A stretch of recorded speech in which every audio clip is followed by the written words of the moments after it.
So in a market that's becoming increasingly competitive and arguably commoditized, the best way to differentiate is through service and trust. And you can't build trust just with a mobile phone, you build trust with people. So again, have you got the right people? Have you got the right products? Can you deliver on what you say you're going to do? And I think increasingly in this industry, the service will be about collaboration. So whether you start the dialogue on a mobile phone or through the telephone and then complete it to an advisor, or whether you do it all on the phone yourself, I don't think it matters, but you'll have to be able to be supported in each element. And at the end of the day, people always want to be able to talk to somebody if they're not quite sure. So it is tough as a wealth manager to differentiate yourself. I think we all have to be quite honest that actually if we look at our platforms, products and services, they do start to look quite similar. So for me, it comes down to the people. You know, do we have the right people? Do we have a relationship manager base that reflects a very diverse client base? That's the starting point for me. I think the next thing, and one of the benefits that we have at Julius Baer, is that we're a pure play private bank. So we are a little bit different. We don't have a bank. Wealth management is all we ever do. And we're very focused on the UK market and growth in the UK market, where a lot of people are backing away fearfully in light of Brexit. The way that wealth managers and private banks can differentiate themselves is a key question that every CEO should be facing. Is we all know it's a heavily commoditized industry. So as the core offering itself, there's no change away. You can't, something that a client feels like is commoditized is very, very difficult to differentiate. So it's the way it's delivered. And that'll be, whether it be, again, with the digital element to it, but it'll also be about the personalization of information. Making sure that if two clients have got the same portfolio, it's actually the way they engage with it, the way they understand and interpret what's there, is actually personalization of information to make relevant to you and how you respond. That'll be key. Second bit, again, it comes back to the products and how you differentiate in areas other than traditional assets. Private assets, by their very, very nature, is an area where clients can differentiate themselves. You look at private equity, private debt, real estate, they are areas where every private bank has access to great deal flow, be that from the clients themselves that want to syndicate, be that from their corporate banks and investment banks, interesting deal flow that the rest of the market can't offer. And I really think that different alternative asset classes will be the way that our industry continues to not just differentiate, but actually stay relevant to our clients. In order for us as private banks and wealth managers to diversify in an increasingly competitive market, we have to have excellent products and services.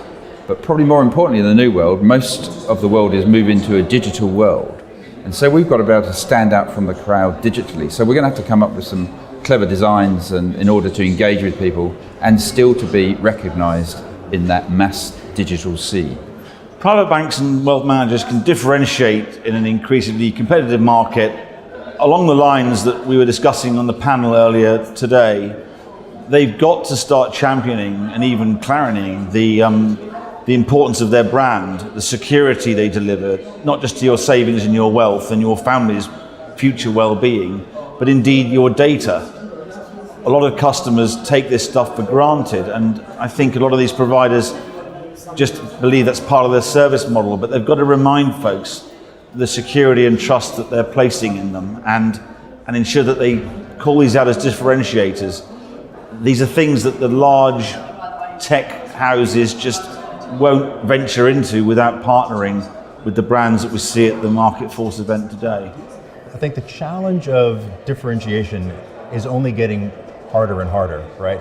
So as the proposition seems more commoditized, because there are many more firms doing it, not just in our industry, the technology starts to make it look more and more similar.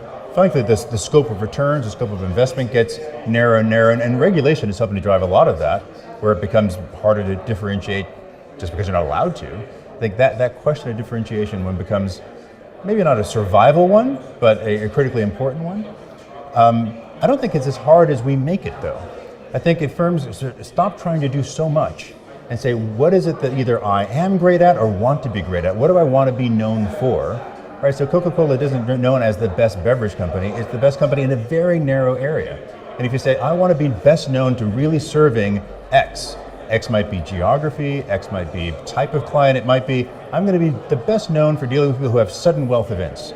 And that's what people are going to come to me for. Or it might be around the special issues of globally mobile people in multi-jurisdiction, but getting a little bit more specific. It can still be complex, it can still be value add, but I think it will force us to start to really focus around what do I have to offer, or what am I going to build that is differentiated, as opposed to simply thinking, oh, if I change my brand from blue to blue and red, that'll really stand out. That's not differentiating, right?